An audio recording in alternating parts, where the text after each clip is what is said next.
علیکم ورحمۃ اللہ وبرکاتہ۔ نحمدہ ونصلی علی رسول الکریم۔ جامعہ انواریہ حیدرآباد باب العلم انواری ایجوکیشنل سوسائٹی کی جانب سے تحابی شریف کے درس کا سلسلہ جاری ہے۔ آج ہم اس باب کو پڑھیں گے۔ باب الرجل یکون فی الحرب فتحضرہ الصلاۃ وہو راکب هل یصلی ام لا، یعنی ایک شخص میدان جنگ میں دشمنوں سے مقابلہ کر رہا ہے اور وہ سواری پر سوار ہے، تو سوار ہونے کی حالت میں مجاہد کو اشارے سے نماز پڑھنا جائز ہے یا نہیں ہے۔ یہ مسئلہ اس باب کے تحت ذکر کیا جائے گا۔ یعنی اگر کوئی شخص میدان جنگ میں دشمنوں سے مقابلہ کر رہا ہے اور نماز کا وقت آ جائے تو اس کے لیے سواری کی حالت میں اشارے سے نماز ادا کرنے کی اجازت ہے یا نہیں ہے۔ ظاہر سی بات ہے، جب سواری پر سوار ہوگا تو جو نماز کے ارکان ہیں ان کو ادا تو نہیں کر سکتا، عام طور پر جو کیا جاتا ہے تو اس کو اشارے سے ہی کرنا ہوگا۔ تو اشارے سے سواری کے اوپر نماز پڑھنے کی اجازت ہے یا نہیں ہے۔ اس سلسلے میں فقہا کے دو قول آتے ہیں۔ ایک جو ہے قول کی نسبت ابن ابی لیلہ کی طرف کی گئی ہے، اور ان کا قول یہ ہے کہ ایسی صورت میں بھی سواری پر اشارے سے فرض نماز ادا کرنا جائز نہیں ہے، بلکہ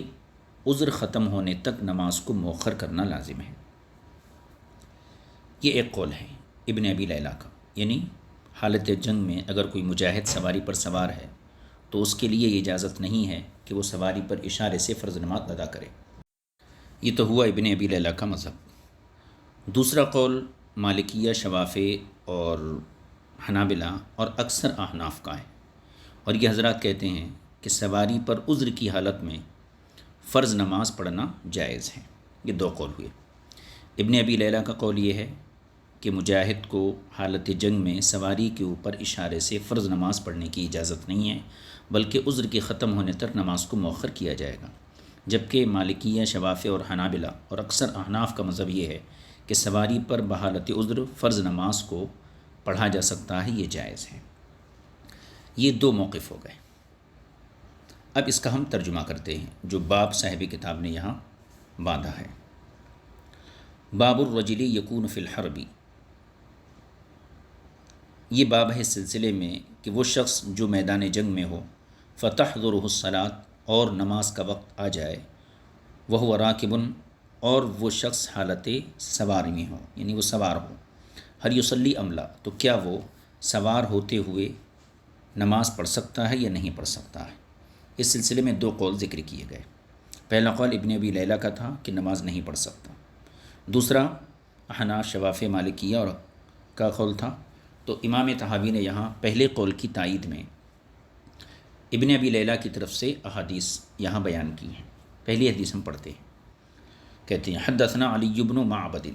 وهو ابن نوح قال حدثنا علی بن معبد بن شداد قال حدثنا عبید اللہ بن عمرو عن زید عن عدی بن ثابت عن زر عن حذیفہ رضی اللہ تعالی عنہ۔ یہ حضرت حذیفہ رضی اللہ تعالی عنہ سے مروی ہے۔ قال، وہ فرماتے ہیں، سمعت رسول اللہ صلی اللہ تعالی علیہ وسلم یقول یوم الخندق، میں نے رسول کریم صلی اللہ علیہ وسلم سے خندق کے روز یہ ارشاد فرماتے ہوئے سنا، کیا؟ شغلونا عن صلاۃ العصر، کہ مشرکین نے ہمیں نماز عصر سے غافل کر دیا۔ قال ولم یصلیها یومئذ حتی غابت الشمس، راوی کہتے ہیں کہ حضور نے جو یہ بد دعا کی، یعنی تو یہ بد دعا اس لیے تھی کہ اس دن رسول پاک صلی اللہ علیہ وسلم ولم یصلیها یومئذ حتی غابت الشمس، اس دن سورج غروب ہونے تک حضور عصر کی نماز ادا نہ فرما سکے، یعنی سورج غروب ہو گیا اور کفار کی طرف سے جنگ کی جو شدت تھی، اتنا موقع نہیں مل سکا کہ عصر کی نماز کو ادا کیا جا سکے۔ تو چونکہ عصر کی نماز قضا ہو گئی، اس بنیاد پر حضور نے یہ بدعیہ کلمات ارشاد فرمائے کہ شغلون عن صلاۃ العصر، مشرکین نے ہمیں نماز عصر سے غافل کر دیا۔ قال راوی کہتے ہیں ولم یصلیھا یومئذ حتی غابت الشمس، اور اس دن آپ نے عصر کی نماز ادا نہیں فرمائی یہاں تک کہ سورج ڈوب گیا۔ اور کیا فرمایا آپ نے اپنے بدعا کی کلمات میں؟ ملأ اللہ قبورہم نارا، یہ کلمات تھیں، یعنی آپ نے اس طریقے سے بدعا کی کہ اللہ ان کی قبروں کو آگ سے بھر دے، وقلوبہم نارا، ان کے دلوں کو آگ سے بھر دے، وبیوتہم نارا، اور ان کے گھروں کو آگ سے بھڑکا دے یا بھر دے۔ یہ حدیث حضرت حذیفہ کی ہے۔ اس حدیث کو یہاں پیش کرنے کا مقصد یہ ہے کہ حالت جنگ میں سواری کے اوپر فرض نماز پڑھنے کی اجازت نہیں ہے۔ کیوں؟ اس لیے کہ خندق کے موقع پر رسول پاک صلی اللہ علیہ وسلم نے عصر کی نماز کو قضا کیا، لیکن سواری کے اوپر اس کو ادا نہیں کیا۔ یہ حدیث نقل کرنے کے بعد امام طحاوی فرماتے ہیں قال ابو جعفر، امام طحاوی نے کہا فذهب قوم الى ان الراكب لا يصلي الفريضة على دابته، فقہا کی ایک جماعت اس طرف گئی ہے کہ سوار کو یہ اجازت نہیں ہے کہ فرض نماز اپنی سواری کے اوپر پڑھے۔ وَإِن كَانَ فِي حَالٍ لَا يُمْكِنُهُ فِيهَا النُّزُولُ، اگرچہ وہ ایسی صورتحال میں ہو کہ جہاں اس کے لیے اترنا ناممکن ہو، یعنی سواری کے اوپر نماز پڑھنے کی اسے اجازت نہیں ہے اگر وہ ایسی صورتحال میں ہو کہ لا يمكنه فيها النزول، کہ جس صورت میں اس کے لیے سواری سے اتر کر پڑھنے کی گنجائش نہ ہو۔ قالوا، اب ان حضرات نے جو ابن ابی لیلہ اور ان کے جو متبعین ہیں یا ان کے جو ہم خیال ہیں، ان حضرات نے استدلال کے طور پہ اس حدیث کو پیش کیا، اور دلیل کا خلاصہ یہ ہے لأن النبی صلی اللہ علیہ وسلم لم يصلی یومئذ راکبا، کیونکہ اس دن رسول پاک صلی اللہ تعالیٰ علیہ وسلم نے جو ہے حالت سواری میں آپ نے عصر کی نماز کو نہیں پڑھا۔ تو اگر عصر کی نماز پڑھنے کی اجازت ہوتی تو رسول پاک صلی اللہ علیہ وسلم اشارے سے سواری کو پر نماز پڑھ سکتے تھے۔ یہ حدیث حذیفہ بن یمان کی، اس کو دلیل بنایا ہے ابن ابی لیلہ نے۔ اب آگے دیکھیے، وخالفہم فی ذلک آخرون، اور دوسرے حضرات نے ان کی اس بات میں مخالفت کی ہے، اور ان کا کہنا یہ ہے کہ حالت جنگ میں سواری کے اوپر فرض نماز کی ادائیگی اشارے سے جائز ہے۔ وخالفہم فی ذلک آخرون فقالوا، اور دوسرے فقہا نے ان کی اس سلسلے میں مخالفت کی ہے، اور انہوں نے کہا ہے، کیا کہا ہے؟ ان کان ھذا الراکب یقاتل فلا یصلی، یعنی اگر سوار یا مجاہد جنگ کر رہا ہو، فلا یصلی، جب تو نماز نہیں پڑھے گا، کیونکہ دشمن کی طرف سے جو وار ہیں یا جو تیر ہیں، جو حملے ہیں، وہ اسے نماز پڑھنے کی گنجائش نہیں چھوڑتے ہیں۔ تو ان کان ھذا الراکب یقاتل فلا یصلی، اگر سوار جنگ کر رہا ہے جب تو نماز نہیں پڑھے گا۔ وَإِن كَانَ الرَّاكِبُ لَا يُقَاتِلُ، اور اگر سوار جنگ نہیں کر رہا ہے، وَلَا يُمْكِنُهُ النُّزُولُ، اور اس کے لیے سواری سے اترنا بھی ممکن نہیں ہے، صلی، تو وہ سواری کے اوپر ہی اشارے سے نماز ادا کرے گا۔ ٹھیک ہے، یہ مذہب ہے احناف، اکثر احناف کا، شوافی کا، مالکیہ کا، حنابلہ کا، کہ اگر سوار جنگ میں مشغول ہے جب تک وہ نماز نہیں پڑھے گا، اور اگر سوار جنگ میں مشغول نہیں ہے اور نیچے اترنے کی گنجائش بھی نہیں ہے تو ایسی صورت میں سواری کے اوپر ہی اشارے سے نماز پڑھے گا۔ یہ تو ہو گئی مذہب کی صراحت۔ اب آگے فرماتے ہیں وقد یجوز، یہاں سے حضرت حذیفہ کی جو روایت پہلے گزری ابن ابی لیلہ کی تائید میں، اس روایت کا یہاں سے جواب دے رہے ہیں۔ وقد یجوز ان یکون النبی صلی اللہ علیہ وسلم لم یصلی یومئذ لأنه كان يقاتل فالقتال عمل والصلاة لا يكون فيها عمل، وقد يجوز أن يكون لم يصلي يومئذ لأنه لم يكن أمر حينئذ أن يصلي راكبا۔ اس جواب کا خلاصہ یہ ہے کہ غزوہ خندق کے موقع پر حضور اکرم صلی اللہ علیہ وسلم کی نماز عصر قضا ہو گئی یہاں تک کہ سورج ڈوب گیا۔ اس حدیث کو ابن ابی لیلہ نے سند کے طور پر پیش کیا کہ اگر اشارے سے نماز پڑھنا جائز ہوتا تو حضور بھی اشارے سے نماز پڑھ لیتے۔ تو اس کا جواب دے رہے ہیں کہ خندق کے موقع پر حضور نے جو عصر کی نماز نہیں پڑھی یا ادا نہیں کی تو وہ اس لیے ادا نہیں کی کہ آپ قتال میں اور دشمن کے مقابلے میں مصروف تھے، اور عمل قتال جو ہے یعنی دشمن سے لڑنا، اس کے لیے جسم کے پورے اعضاء حرکت میں ہوتے ہیں اور عمل کثیر ہوتا ہے، اور نماز میں عمل کثیر کی اجازت نہیں، اس لیے خندق کے موقع پر حضور نے سواری پر نماز ادا نہیں فرمائی۔ تو نماز نہ ادا فرمانے کا مقصد یہ نہیں ہے کہ نماز جائز نہیں تھی، بلکہ مقصد یہ تھا کہ حضور دشمن کے ساتھ اس شدت سے مصروف تھے کہ آپ جو ہے نماز نہیں پڑھ سکیں۔ ایک جواب تو یہ ہے، اس کا ہم ترجمہ کر لیتے ہیں۔ وقد یجوز، اور یہ ممکن ہے، یعنی اس بات کا احتمال ہے، ان یکون النبی صلی اللہ تعالی علیہ وسلم لم یصلی یومئذ، کہ خیبر کے دن حضور نے عصر کی نماز کو نہ پڑھا، لأنه کان یقاتل، کیونکہ آپ جنگ میں مصروف تھے، فالقتال عمل، اور قتال جنگ کرنا یہ عمل کثیر ہے، والصلاة لا یکون فیہا عمل، اور نماز میں عمل کثیر کی گنجائش نہیں ہے، اس لیے آپ نماز نہیں پڑھے۔ دوسرا احتمال، وقد یجوز ان یکون لم یصلی یومئذ، اور دوسرا احتمال یہ بھی ہے کہ حضور نے اس دن نماز عصر نہیں پڑھی، کیوں؟ لأنه لم یکن امر حینئذ ان یصلی راکبا، کیونکہ اس وقت تک رسول پاک صلی اللہ علیہ وسلم کو اللہ کی طرف سے اس بات کی اجازت نہیں آئی تھی کہ سواری کے اوپر بیٹھے ہونے کی حالت میں نماز فرض ادا کی جائے، یعنی جنگ خندق کے موقع پر سواری پر نماز ادا آپ نہیں فرمائے، بلکہ بعد میں آپ نے قضا کی۔ تو یہ بھی ممکن ہے کہ سواری پر نماز ادا کرنے کی مشروعیت کا حکم اس وقت تک نہ اترا ہو، اور یہ حکم غزوہ خندق کے بعد نازل ہوا ہو،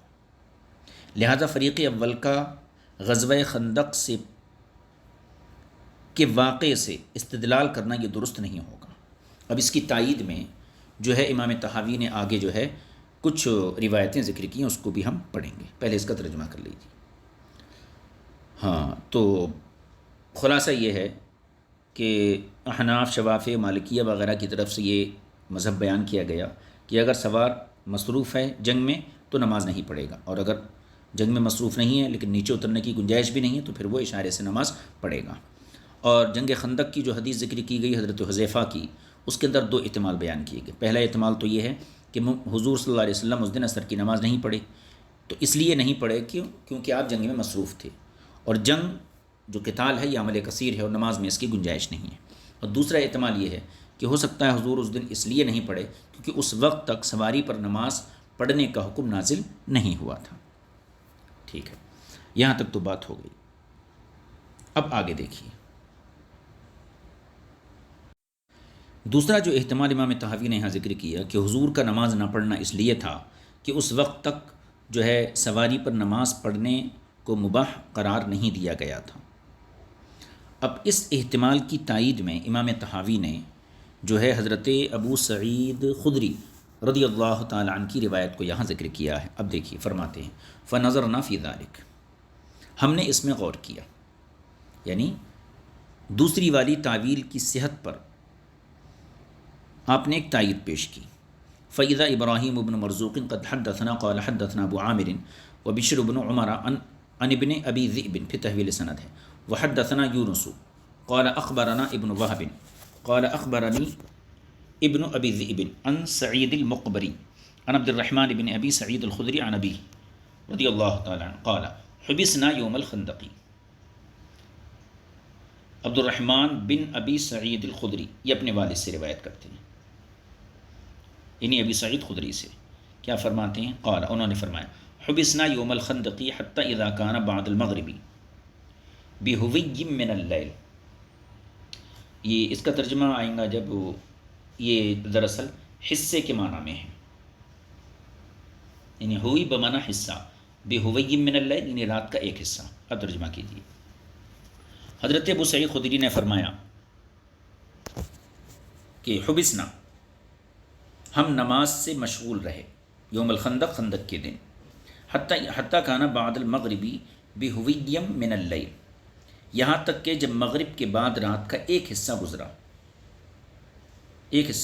گزرا مطلب حتیٰ اذا کفینا،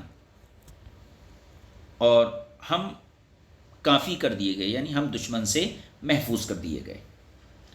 وذالک قول اللہ تعالی، اور یہی مطلب ہے اللہ رب العزت کے اس قول کا، وکف اللہ المؤمنین القتال وکان اللہ قویا عزیزا۔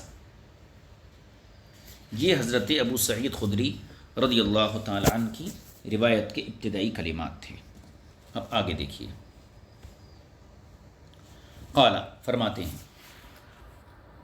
فدعا رسول اللہ صلی اللہ علیہ وسلم بلالا فاقام الظہر فاحسن صلاتها كما كان يصليها في وقتها۔ پھر رسول پاک صلی اللہ علیہ وسلم نے حضرت بلال کو طلب کیا، انہوں نے اذان دی، اقامت کہی اور ظہر کی نماز اسی طرح پڑھائی، کما کان یصلیھا فی وقتھا، جیسا کہ آپ اس کے وقت میں پڑھایا کرتے تھے۔ ثم امرہ فاقام العصر، پھر رسول پاک صلی اللہ علیہ وسلم نے جو ہے ان کو حکم دیا اور انہوں نے عصر کی اقامت کہی، فصلاھا کذالک، آپ نے عصر کی نماز بھی ویسے ہی پڑھائی۔ ثم امرہ فاقام المغرب، پھر حضرت بلال کو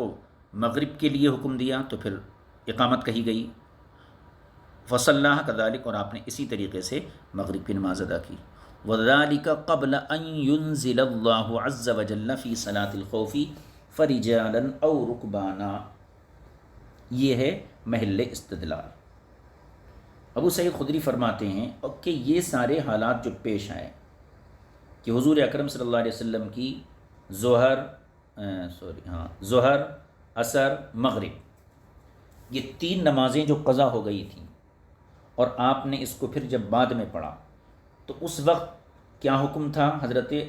جو ہے ابو سعید خدری فرماتے ہیں کہ یہ صورتحال اس وقت تھی جب کہ اللہ تعالیٰ نے صلاۃ خوف میں فرجالن اور رکبانن اس آیت کو نازل نہیں فرمایا تھا، تو آیت کے نازل ہونے سے پہلے یہ حکم تھا۔ اور یہی بات امام طحاوی نے ذکر کی تھی کہ حضور کا جنگ خندق میں نماز نہ پڑھنا اس لیے نہیں تھا کہ حالت سواری کے اوپر نماز پڑھنا جائز نہیں تھا، بلکہ اس لیے تھا کہ اس وقت تک اس چیز کا حکم نازل نہیں ہوا تھا، اس لیے آپ نے سواری پر نماز نہیں پڑھی۔ لیکن جب فرجالن اور رکبانن نازل ہو گیا تو پھر اس سے معاملہ جو ہے بالکل واضح ہو گیا۔ اب امام طحاوی اس پر تبصرہ کرتے ہوئے فرماتے ہیں، دیکھیے، فاخبر ابو سعید خدری، امام طحاوی کہتے ہیں کہ دیکھیے، ابو سعید خدری نے اس حدیث میں اس بات کو بتایا کہ ان ترکہم للصلاۃ یومئذ رکبانا انما کان قبل ان یباح لہم ذلک، کہ اس دن سواری کی حالت میں نماز پڑھنا، یعنی خندق کے موقع پر، ان ترکہم للصلاۃ یومئذ رکبانا، کہ اس دن حالت سواری میں نماز کو ان کا چھوڑ دینا وہ کس لیے تھا؟ انما کان قبل ان یباح لہم ذلک، وہ اس چیز کی اجازت ملنے سے پہلے کی بات ہے، یعنی حالت سوار میں ان حضرات نے نماز کو جو چھوڑا وہ اجازت سے پہلے کا واقعہ ہے۔ ثم ابیح لہم بہذہ الآیہ، پھر اس آیت کے ذریعے سوار کو سواری کی حالت میں فرض نماز پڑھنا مباح کر دیا گیا۔ کون سی آیت کے ذریعے؟ فرجالا او رکبانا، کہ پیدل یا سوار۔ فثبت بذلک، تو اس سے یہ پتہ چلتا ہے اور یہ ثابت ہوتا ہے ان الرجل اذا کان فی الحرب ولا يمكنه النزول عن دابته، کہ آدمی جب جنگ میں مصروف ہو اور نیچے اترنا سواری سے اس کے لیے ممکن نہ ہو، ان له ان يصلي علیہا ایماء، تو اس کے لیے اجازت ہے کہ وہ اسی سواری پر اشارے سے نماز ادا کرے۔ وکذالک، اسی طریقے سے، لو ان رجلا کان علی الارض، اگر کوئی شخص زمین پر ہو، فخاف ان سجد ان یفترسہ سبع او یضربہ رجل بسیف فلہ ان یصلی قاعدا۔ اب یہاں سے یہ ایک مسئلے کا استنباط کیا کہ اسی طریقے سے اگر کوئی شخص زمین پر کھڑا ہو، اب ظاہر سی بات ہے جو زمین پہ ہے اس کے لیے قیام فرض ہے، سواری پر تو قیام کر نہیں سکتا، لیکن زمین پر اگر ہے تو اس کے لیے قیام فرض ہے۔ لیکن اسے یہ خوف ہے کہ اگر وہ سجدے میں گیا تو کوئی درندہ اسے پھاڑ سکتا ہے یا کوئی دشمن اپنی تلوار سے اسے مار سکتا ہے، اس چیز کا اسے اگر ظن غالب ہے تو اس کے لیے اجازت ہے ان یصلی قاعدا، کہ وہ بیٹھے بیٹھے نماز ادا کرے، یعنی قیام اس سے ساقط ہو جائے گا۔ ان کان یخاف ذلک فی القیام، اگر اس کو قیام کرنے کی صورت میں یہ خوف ہو، ویؤمی ایماءً، اور وہ اشارے سے نماز پڑھے گا۔ اس کا خلاصہ یہ ہے کہ حضرت ابو سعید خدری رضی اللہ تعالیٰ عنہ کی روایت سے یہ پتہ چلا کہ جنگ خندق کے موقع پر جو صحابہ کرام نے یا رسول پاک صلی اللہ علیہ وسلم سے نمازیں قضا ہوئی تھیں اور آپ سواری پر نماز نہیں پڑھے تھے، تو اس کی وجہ یہ تھی کہ اس وقت تک سواری کے اوپر نماز پڑھنے کی اباحت کا حکم نازل نہیں ہوا تھا، لیکن جب اللہ تعالیٰ اس کی اباحت کا حکم نازل کر دیا تو اب جو ہے سواری کے اوپر فرض نماز اشارے سے پڑھنے کی اجازت ہے۔ اسی طریقے سے دو مسئلے یہاں پر اور ذکر کیے کہ اگر کوئی شخص ایسی جگہ ہو اور زمین پر ہو کہ اب وہ سجدہ کرے گا تو درندہ یا دشمن کے حملے کا اسے صحیح خطرہ ہے، اسی طرح اگر قیام میں خطرہ ہے تو بیٹھ کر اشارے سے نماز ادا کرنا اس کے لیے جائز ہے، اسی طرح اگر سواری سے اترنے میں خطرہ ہے تو سواری پر اشارے سے نماز پڑھنا جائز ہے، اور یہی ہمارے علماء ثلاثہ کا مذہب ہے۔ وَهَذَا كُلُّهُ قَوْلُ أَبِي حَنِيفَةَ وَأَبِي يُوسُفَ وَمُحَمَّدٍ، اور یہی ہمارے ائمہ ثلاثہ کا مذہب ہے۔ خلاصہ کلام یہ ہے کہ مجاہد جب میدان جنگ میں ہو تو جس سواری پر وہ سوار ہے اس سواری پر بیٹھے بیٹھے اشارے سے اس کے لیے فرض نماز کی اجازت ہے یا نہیں ہے۔ اس سلسلے میں ابن ابی لیلہ کا موقف یہ تھا کہ اس کے لیے اجازت نہیں ہے، اور دلیل کے طور پر انہوں نے حضرت حذیفہ کی حدیث کو ذکر کیا جو جنگ خندق کے موقع سے تھی۔ اور احناف، شوافی اور مالکی ان حضرات کا موقف یہ ہے کہ حالت جنگ میں اگر بندہ جنگ میں مصروف نہیں ہے اور نیچے اترنے کی گنجائش بھی نہیں ہے تو سواری کے اوپر ہی اشارے سے جو ہے فرض نماز ادا کرے گا، اور اس کا ثبوت حضرت ابو سعید خدری رضی اللہ تعالیٰ عنہ کی روایت سے ہوتا ہے۔ اور جنگ خندق کے موقع پر حضور نے اور صحابہ نے جو 3 نمازوں کو قضا کیا اس کی توجیہ یہ بیان کی گئی کہ فرجانن اور رکبانن اس آیت کے نازل ہونے سے پہلے کا وہ واقعہ تھا، تو اس وقت تک اس چیز کی اباحت نہیں ہوئی تھی، لہذا کہنا چاہیے حذیفہ کی حدیث کی بنیاد پر جو ہے اس پر اعتراض نہیں کیا جا سکتا، بلکہ یہی کہا جائے گا کہ اس وقت تک فرجانن اور رکبانن یہ آیت نازل نہیں ہوئی تھی، اور جب یہ آیت نازل ہو گئی تو پھر اب یہ مسئلہ واضح ہو گیا کہ سواری کے اوپر بھی اشارے سے نماز پڑھنے کی اجازت ہے۔ وصلی اللہ علی نبی الکریم وآلہ وصحبہ اجمعین والحمد للہ رب العالمین۔